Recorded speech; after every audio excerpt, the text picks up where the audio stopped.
Dude, what are you doing? You should have blocked. Yeah, I know.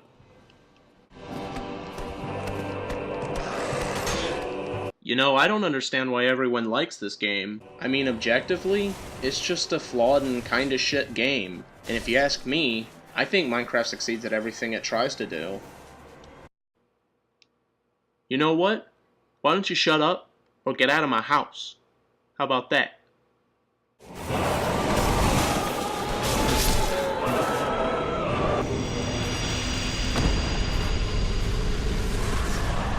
See, look, I beat him. So much for your big words. Dude, come on. It's just a game.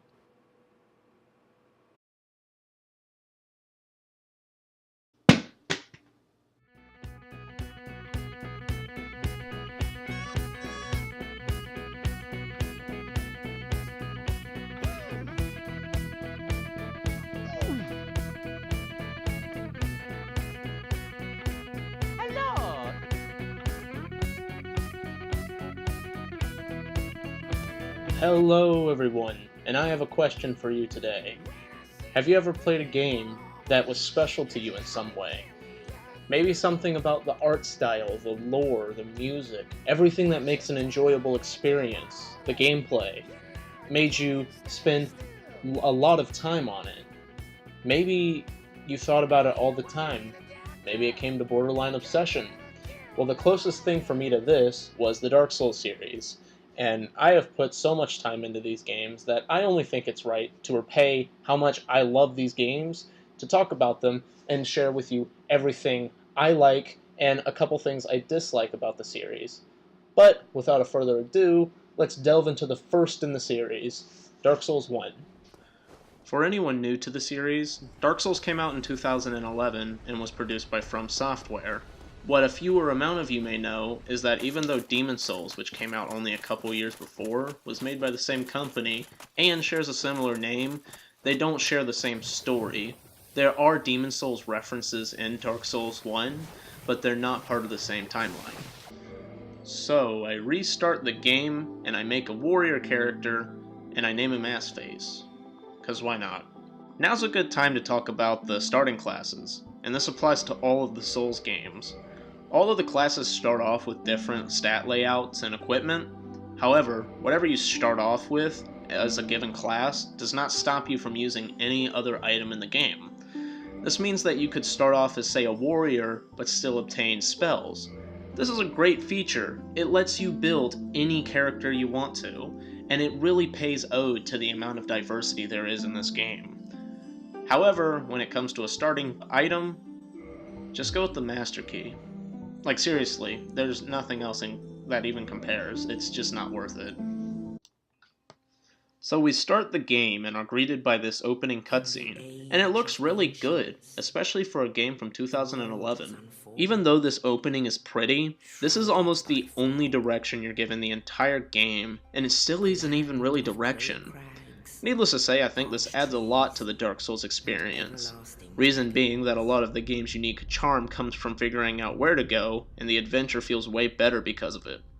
Anyway, the cutscene tells us of how the Age of Dragons was ended by the three powerful lords, Gwyn, the Witch of Izalith, and Nito. Kill them. Got it.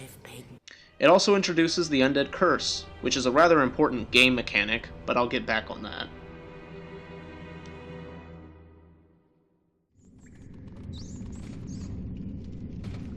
Yes, indeed.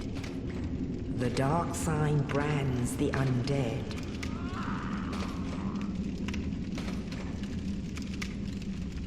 And in this land, the undead are corralled and led to the north. So once this guy gives you an early Christmas gift, you can finally see your character, and oh my god, he looks like roadkill. Needless to say, the Undead Asylum has this really good atmosphere. It really conveys how disorderly and ruined the human race is.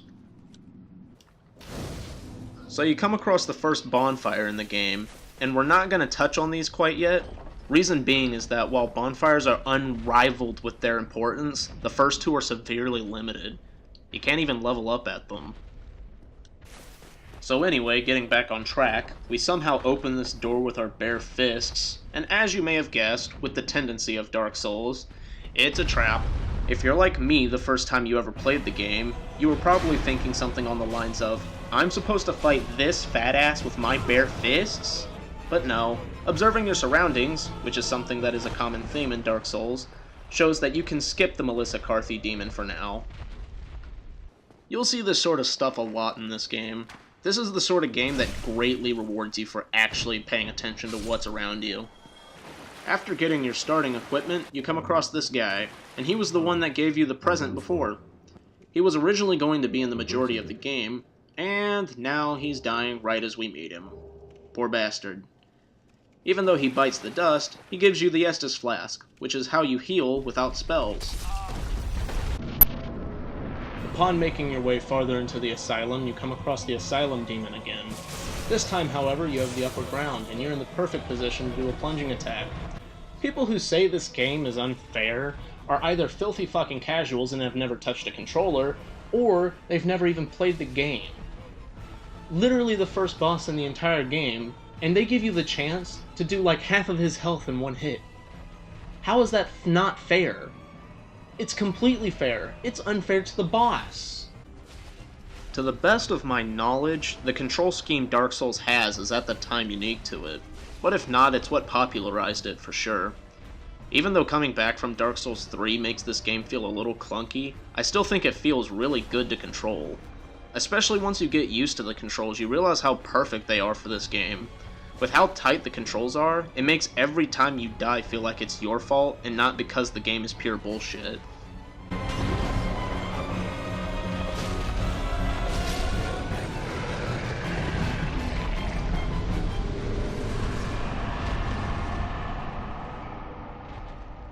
Alright, so we're done with the Undead Asylum, and now we move on to Lordran.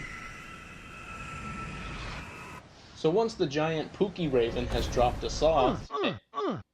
The fuck was that? Alright, let's see what the fuck that was.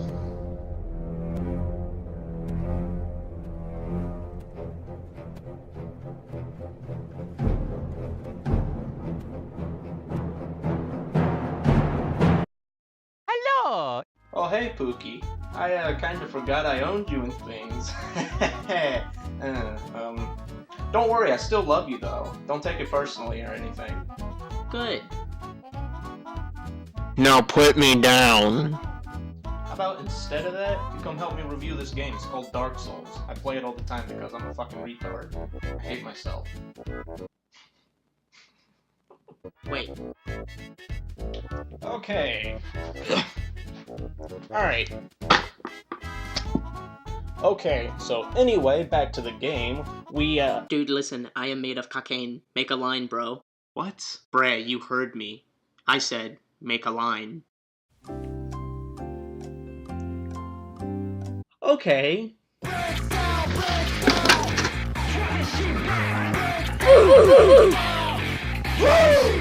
Oh, I could run a mile right now.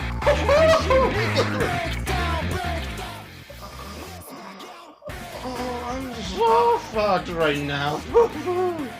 Yeah. So, getting back to the game, we finally make our way to Firelink Shrine.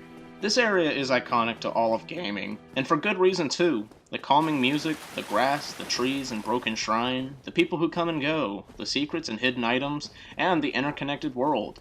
All of these make for a very fascinating and interesting place to be. You can see like half of the Dark Souls world from here. Like all of that in the distance isn't just smoke and a whole bunch of teenagers vaping. That's Blighttown actually, and even beyond that you can see the Great Hollow. And look at this before the catacombs. That is a completely rendered, textured, detailed area that we never visit. My theory is that due to how Dark Souls was partially unfinished, they had to cut that area out because it wasn't completely done at the time. So instead, they left it in the background, where you can't actually see everything that's missing. I know this from that one Boundary Break episode on this game. You should go check it out if you haven't. Knowing little things like this, and how the world is fully rendered most of the time, really makes the world of Dark Souls feel way more alive and grandiose.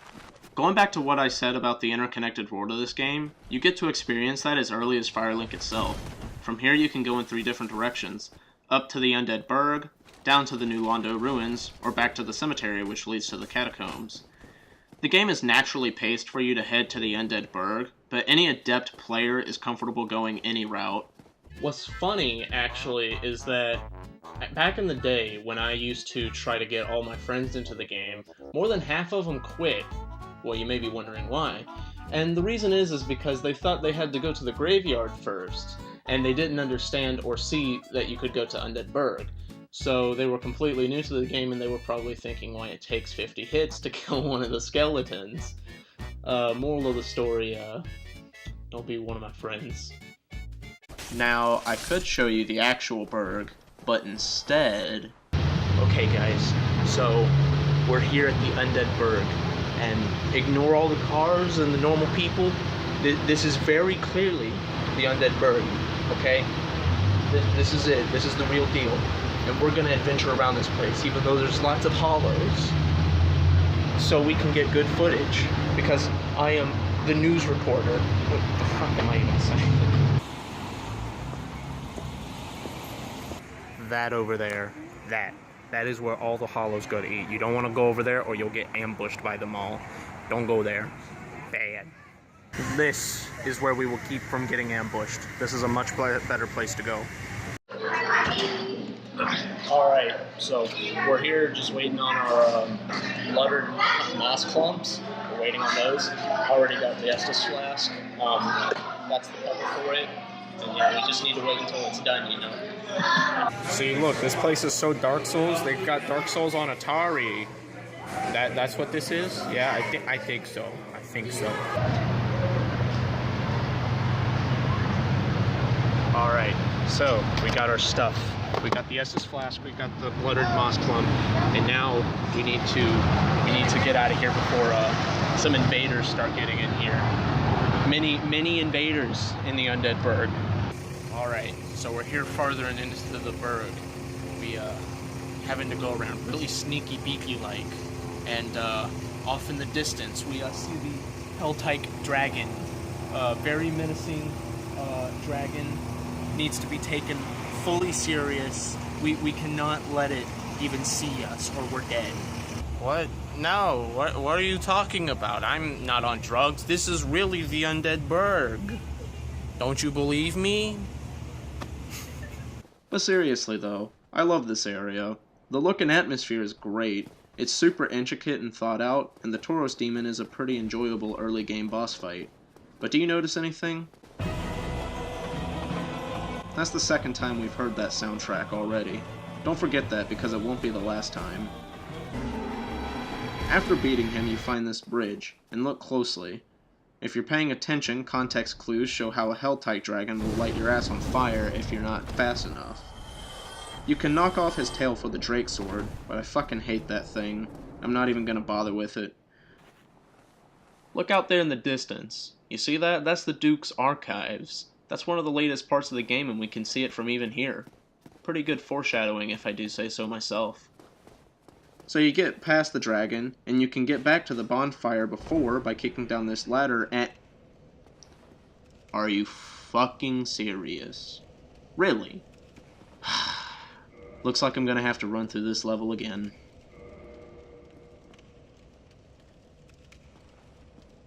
The Undead Parish is the next area we've got to go to, but it's basically a more difficult section of the Undead Burg. The farthest end of the parish is where Andre the Blacksmith is. He's a vital character to being able to upgrade your equipment, but we'll talk about him later. Now, I tell you all this, but we're not going to be going to the parish straight away.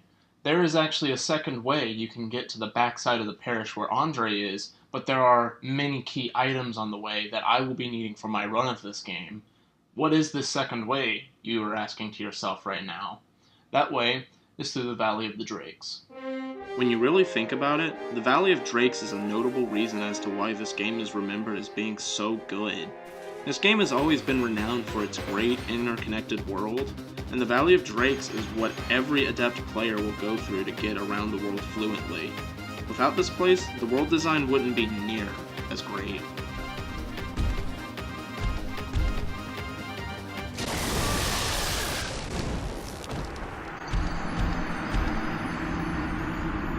Now, let me explain why we're going there now. I wouldn't have even gone to the Burg, except I wanted the souls from the Tauros demon boss fight.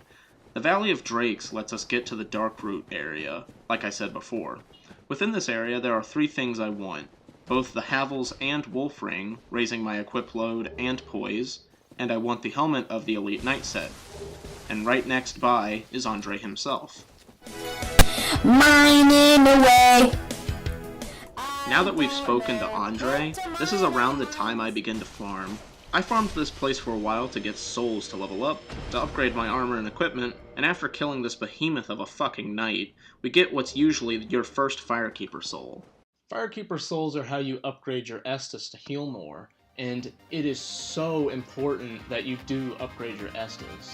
And the reason is because as you upgrade your vitality more and more as you go through the game, it begins to feel like it's useless because it'll take like 3 or 4 chugs to actually like get to full health or really recover the damage that you just took from that boss you're fighting. So every single time you have a Firekeeper soul, please to God use it. It is so worth it. After getting everything ready for battle, we progress through the God Church. Fuck this guy, and fuck these guys. Summon Jesus incarnate, and here we go.